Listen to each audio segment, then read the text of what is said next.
They claim that it was bipartisan, but I think we all recognize that the two Republican members that served on that committee had another agenda. I think that what we got was a biased report. I think they hid some of the important evidence. And look, we want the American people to draw their own conclusions.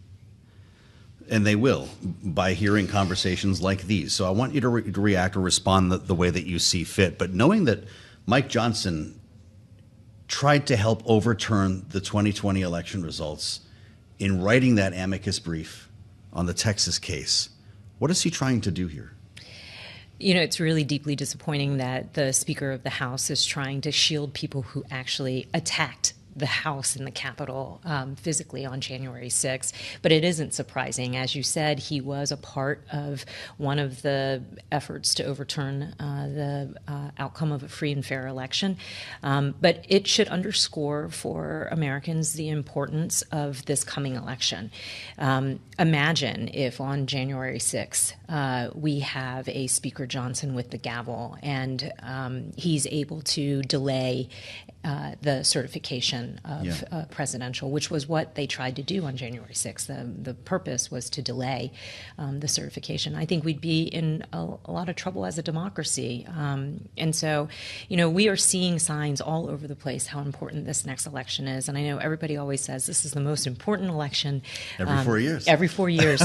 But I honestly think... Does it get more important every 4 years? Is that why? Well, when we're looking at the possibility of walking ourselves into electing a dictator or somebody who intends to use authoritarian means to govern. You know, I believe the former president when he says he will seek retribution, when he lives up to the things that he promises that he's going to do. And so I think that's a really dangerous situation to put our democracy in. You think re-electing Donald Trump is electing a dictator?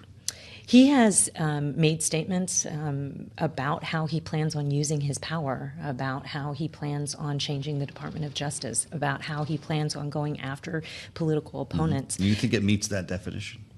I definitely think it has shades of authoritarianism and definitely is not democratic. Let me push it a step further. Liz Cheney was on TV this morning, and her book has been quite the trove over the past couple of days, the book just being released today, I believe.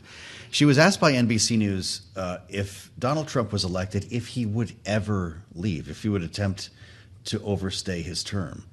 She said 100% yes, that if he is reelected, he will try to hold on to power as long as possible and never leave the White House. Do you agree with that? You might remember that the former president remarked in awe at President Xi's ability to make himself, That's right. Stay in power That's part forever. of the stump speech now. Right. And so, and January 6th was an attempt to stay.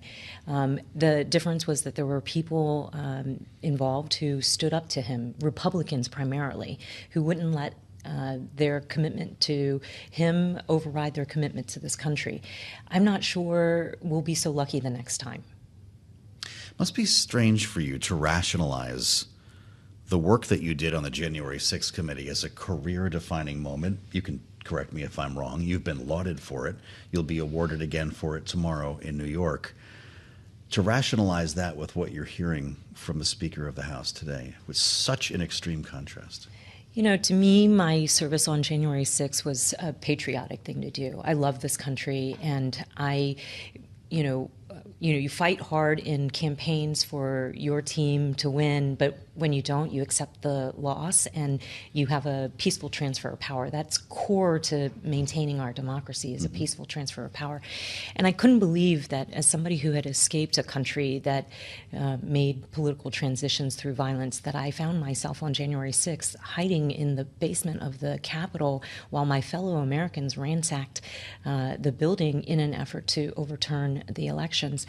So my service on January 6th was my patriotic duty to shed light on what happened and to ensure that it never happens again.